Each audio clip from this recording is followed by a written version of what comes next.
Alhamdulillah, wa salatu wa salamu ala rasulillahi wa ala alihi wa sahbihi ajma'in. Frères et sœurs en islam, assalamu alaikum wa rahmatullahi wa barakatuh. Question numéro 1, question de la part de la sœur Binti Taj. Alors, si une madame travaille, est-ce qu'il y a besoin de tirer fitra sur l'argent qu'il a gagné, ou bien est-ce qu'il y a besoin de tirer sur fitra?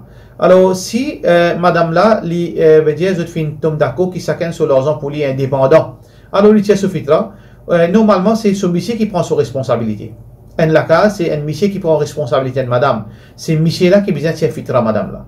Mais si il est d'accord qui toi tu tires fitra, moi aussi mon fitra, il n'y a aucun problème.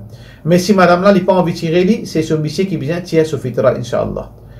Question suivante, question de la part de Silver Boutique. Alors, il peut dire, moi, envie connaît si sanitizer qui est dans l'alcool, est-ce qu'il casse oiseau? Si nous faisons une fraude dans la main, et mon peut besoin faire namaz. Normalement, l'alcool, d'après l'opinion plus fausse, c'est que l'alcool n'est pas impur. L'alcool est haram pour consommer. Ça, c'est ce qu'Allah finit dans le Coran. Pas fin cause l'impureté, l'alcool. L'alcool est pur, il est propre, il n'est pas impur. Et deuxièmement, l'alcool, quand on met dans la main, il est évaporé. Il n'est pas resté dans la main. Alors donc, si on fait une service sanitizer, là, on fait oiseau, ou bien après oiseau, une service sanitizer, on fait salade, il n'y a aucun problème, il n'est pas affecté l'authenticité de vos salades. Question suivante.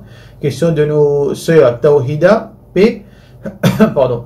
Il peut dire, est-ce qui nous l'opinion là, van l'école par exemple, ou bien l'école, quand vous payez l'école privée, qui vous payer tous les mois, et van qui amène les enfants à l'école, là nous dans le période de confinement, paye à l'école, et paye à van qui servit. Est-ce qu'il nous besoin payer ça Sophia là, est-ce qu'il nous besoin payer ça à l'école là? Il dépend qui condition qui l'école là fait, qui Sophia là fait. Si Sophia fait une condition avec vous, qui vous besoin payer 12 mois, congé par congé, vous payer.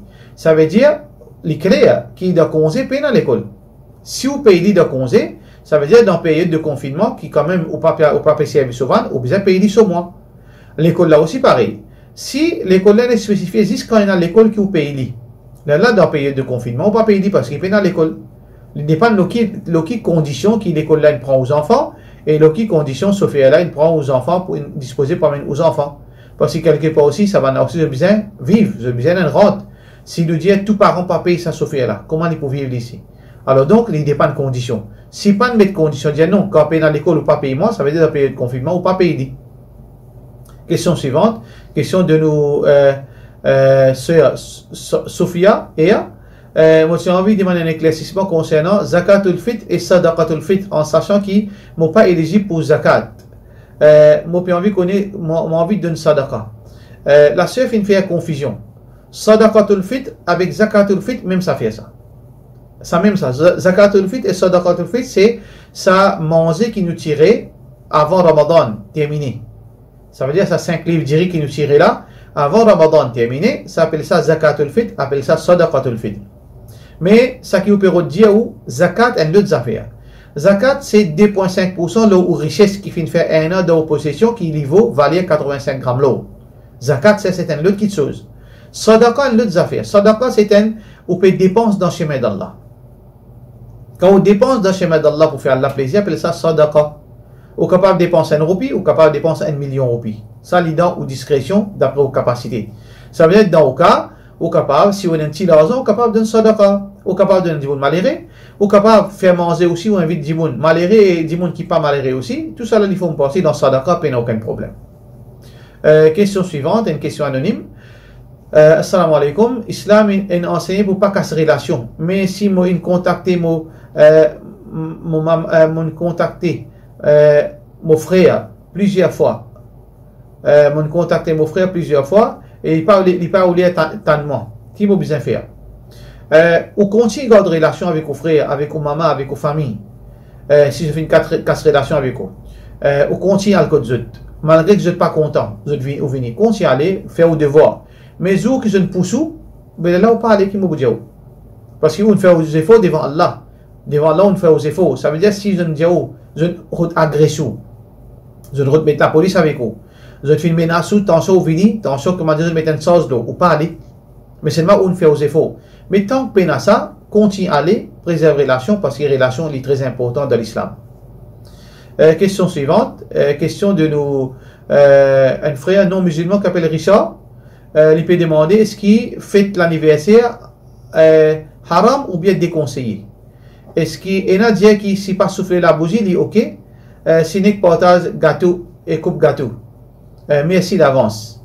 Alors, donc, comprends bien, frère en islam, l'anniversaire, il n'y a pas une question souffler la bougie, pas la bougie. L'anniversaire, c'est l'anniversaire. Un dimanche, il n'est pas fait sur l'anniversaire, il n'est pas de mettre la bougie. Dans l'islam, paix dans l'anniversaire. L'anniversaire, c'est une question qui devient l'autre culture. Il n'est pas forme de culture, Muhammad sallallahu alayhi wa sallam. Mais il y a des gens qui ont besoin de faire l'anniversaire, c'est Rasulullah sallallahu alayhi wa sallam. Mais il y a une sainte, meilleure créature. Il n'est pas célébrer sur l'anniversaire. Et ce ban sahaba qui plie content lui, pas célébrer sur l'anniversaire.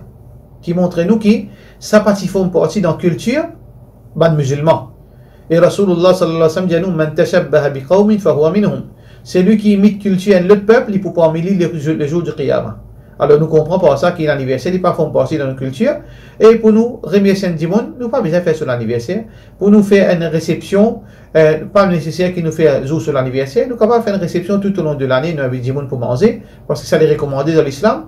C'est pas jour sur l'anniversaire, ou bien les fins gagnent dans l'âge, ça n'est pas fait partie, comment le fait dire, dans nos principes dînes. Est-ce qu'il y a Sijda tilawat obligatoire de la part de nos frères Haïdar A? Sijda, d'après les 4 mazhab, n'est pas obligatoire. D'après les 4 mazhab, n'est pas obligatoire, mais capable, il y a certains man Hanafi qui considèrent Sijda tilawat obligatoire. Mais officiellement, les 4 mazhab, n'est pas,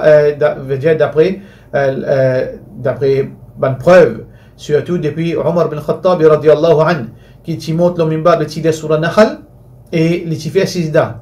Ensuite, la deuxième semaine, il fait monter, il finit Surah Nahal, il ne fait Sijda, quand il fait Khutbah. Alors, il dit avec l'audience qui, ça, Sijda là, n'est pas obligatoire. Sijda tilawat n'est pas obligatoire. Ça, c'est un hadith qui est rapporté par Bukhari, qui est Omar bin Khattab, radiallahu anhu, le deuxième calife de l'islam, peut dire nous qui Sijda tilawat n'est pas obligatoire. Donc, ça dit clair que Sijda tilawat n'est pas une obligation. Question de la part de NCLACB. Alors, il peut dire, quand une madame fait namaz dans la case, est-ce qu'il est obligé de mettre djilbab? Ou bien, il a un droit de mettre une robe au genou avec un tchous ou un collant au bas. Pour une madame faire namaz, les besoins couvert convenablement, peu importe dans quelle façon, une robe, 3 quarts, un tchous, une couvert sur la tête convenablement, sur la manche, jusqu'à ce poignet couvert, une longue robe, même jusqu'à ce genou, en bas, il y a un tchous, et jusqu'à ce la main, jusqu'à ce poignet couvert, et sur la tête bien couvert, et il y a une société de sur les pieds, pas de problème. Pas nécessaire, mettre un djilbab. Aussi longtemps, il y a une couverture décemment de sur la case, sur les corps bien couverts, sur forme les corps bien pas pareil, quand il peut faire, veut dire d'une façon, il y a un linge qui n'est pas collé au lit, mais il n'y a aucun problème, aussi longtemps qu'il y a une couverture sur les pieds, il y a une couverture sur la main jusqu'à ce poignet. Question suivante. Question de la part de nos frères Abdurrahman. Est-ce qu'il y a un parent capable de faire préférence entre des enfants? Veut dire un enfant les plus contents que l'autre. Veut dire s'il y en a un petit fille capable de dire les chagrins les payent un garçon. Parfois arriver préférence pas gain droit. Nous devons faire justice. Et si un parent finit un seul petit fille, les dire qu'il est préférable c'est un garçon, ça c'est un manque de respect vis-à-vis d'Allah. C'est une forme de l'ingratitude. Allah subhanahu wa ta'ala fait une donne du monde de choisir yahabu liman yasha inathan wa yahabu liman yasha adh-dhukur. Allah lui choisit ça qu'il a envie d'un petit fils, ça qu'il a envie d'un garçon. Ou yuzawwijukum dhukran wa inatha, ou bien il donne ça qu'un garçon et petit fille. Wa yaj'alukum aqiman, ou bien Allah lui fait et n'a dit pas qu'un enfant aussi. Ça c'est une décision Allah. Mais quand nous causons une parole comme ça, c'est une offense vis-à-vis Allah subhanahu wa ta'ala. Question suivante, question de nos sœurs Rouchmina de France. Il dit qu'il fait l'interdit en islam pour son lycéen, alors que le lycéen, à cause du lycéen impur, alors qu'il est dans le Coran, dans Surah Kahf, et une cause en bien concernant le lycéen qui servait la cave. Alors tout d'abord, deux petites choses. Normalement, pas tout lycéen qui n'a pas gagné droit. Et il y a une exception dans le lycéen. Lycéen l'assas, lycéen gardien, lycéen pour garder une plantation. Ça, c'est une exception qui gagne droit, c'est les lycéens.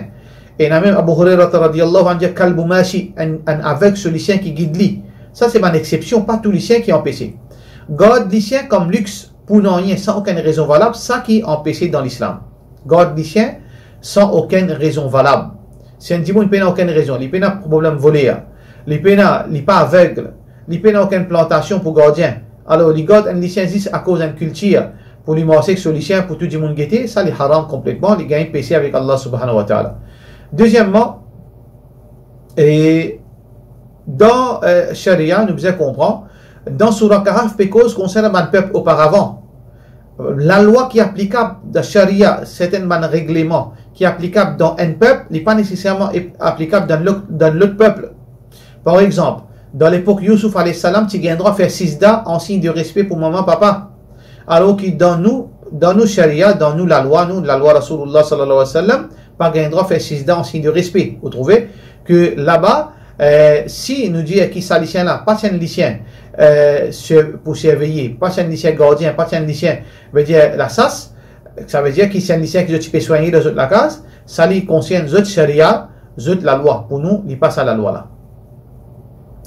Question suivante, question de la part de frère Mohamed Fardin. Mais quand une personne a un doute pour une petite chose, qu'il fait? Il prend en compte oui ou bien loin dans sa petite chose là. Ça veut dire non. Ça veut dire quand il a un doute, est-ce qu'il fait? Il n'a pas dire oui, il n'a pas dire non. Qui fait?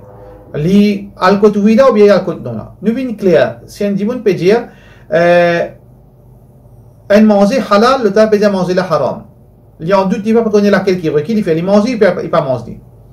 Alors, quand il y a un doute, nous devons demander. Il n'y a pas une question de doute, ça.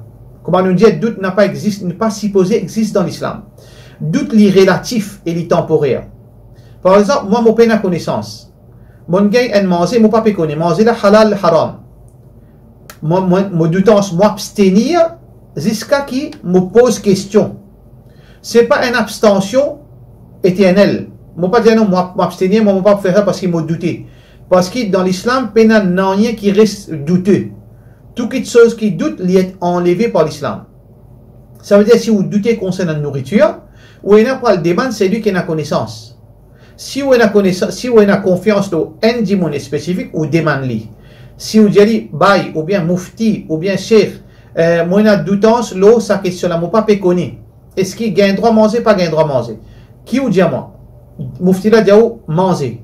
Ça veut dire, ou bien enlève-vous doutance. Ou pas dire non, mais encore doute, ou n'a pas gagné droit, il a doute là, c'est-à-dire. Là, mufti là, il prend ses responsabilités. Ou bien, si mufti là, dit non, c'est haram. Ça veut dire, là où doutance, il est enlevé, là où on remplace par un verdict qui est haram. Ça veut dire, quand vous doutez parce qu'il y a un lében ou pas de connaissance digne, ou doutance est relatif par rapport à où manque de connaissance. Mais quand on manque de connaissances, il y a un pour douter qui vous a fait, al demande celui qui a connaissance. Qui Allah dit, fas'alu ahla dhikri in kuntum la ta'lamun. Pour cela, nous disons, wassalamu alaikum wa rahmatullahi wa barakatuh.